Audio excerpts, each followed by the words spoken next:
Every time you guys play the Browns, you talk about how tough some of these games are. You kind of feel like, is this a difficult spot for you guys because, nobody wants to be that first team that loses them this year? I haven't really thought about that. It's just another game against the Browns for us. Like you said, it's always a tough opponent. And we got a lot at stake right now, so we're really just worried about winning the football game.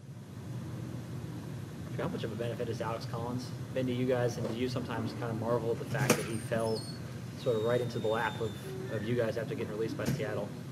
Yeah, a lot of teams find runners in a lot of places, and we obviously got fortunate with Alex. The speed that he's bringing, to our football team and to our running game right now has definitely been huge. Joe, you targeted Jerry Maclin 11 times on Sunday night, but he only caught 3 passes, and it's been a trend for the last 4 games. Is there something that's missing on the field between the two of you in terms of that connection? I think you just got to look at them as individual things and see what went wrong. There's little things. I mean, I can think of one of the targets was on 3rd down, and his rule is to run out, and I'm about to get hit by Watt on the left side. I'm really just throwing the ball away.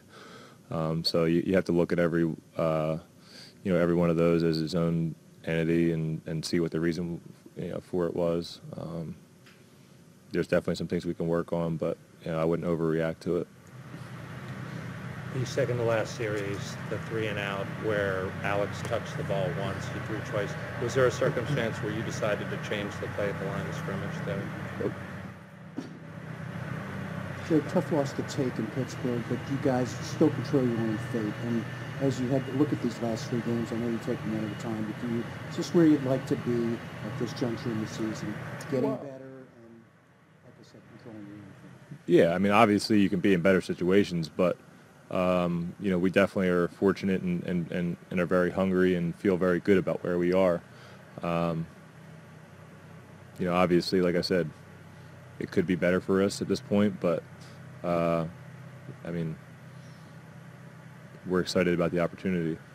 Last couple of weeks, the offense has really been more efficient. You look more comfortable. Everything's kind of flowed a lot better. Even coming out of a loss like that, do you feel like, all right, we're building and getting to where we need to be? I mean, listen, we played a really good football team up there and had a chance to win the football game. As disappointed as we are about that, there's definitely some things to take from that and feel positive about. Joe, understanding every week there's a different opponent. Why do you think it has been better the last couple of weeks for the offense? We've been in good rhythm. We've been hitting everybody, and we've been hitting the last 2 opponents. We've been hitting them in every way, kind of spreading them out early and being able to run in the second half on them and really wear them out physically. So I think our line's really starting to come together and play really well, and that helps a lot. Joe, when you're an NFL quarterback in December, how do you get any holiday shopping done for the kiddos back at home?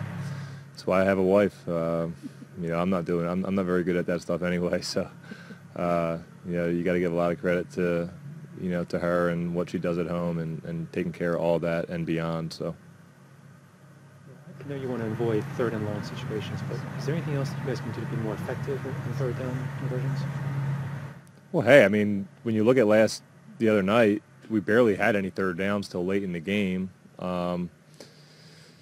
And yeah, I mean, there can be things that happen on 3rd and long that can definitely improve our chances, and even in 3rd down, we can be better for sure. But I think the other night, we did a good job keeping ourselves out of 3rd down situations, to be honest with you, and we were pretty decent, throughout the game, and we could have been really good if we just would have hit on probably 2 things that we really felt like we could have. Joe, what happened on the first drive and an interception? That was just late down the middle. He kind of popped open, but it kind of happened to tick late, and I kind of saw him do that, and for some reason it was a bad decision. Joe, have you been surprised by Chris Moore's emergence as now the number 3 guy? Not really. Chris is a really good player. I mean, and the fact that he's been out there and doing it for a couple of weeks now, he's really starting to feel that groove and get that confidence. You could see it, and that's what it's all about. I mean, you have to go out there in this league and prove to yourself and your teammates that you can do it. And when you do that, when you're finally able to break through and do that, then you can always take off to another level. I think we're starting to see that with him. Besides the addition of Garrett, any other changes you've noticed on film from the Browns from the first time you faced them? Hey, teams as the year goes on, they go in and out of phases of doing certain things and other things. You know, these guys are a good defense, man. You know, they have been for many years. They don't always, you know, they maybe week in and week out sometimes give up some points here and there, but they're a really good group of guys and play well together, and it's going to be a tough test for us for sure.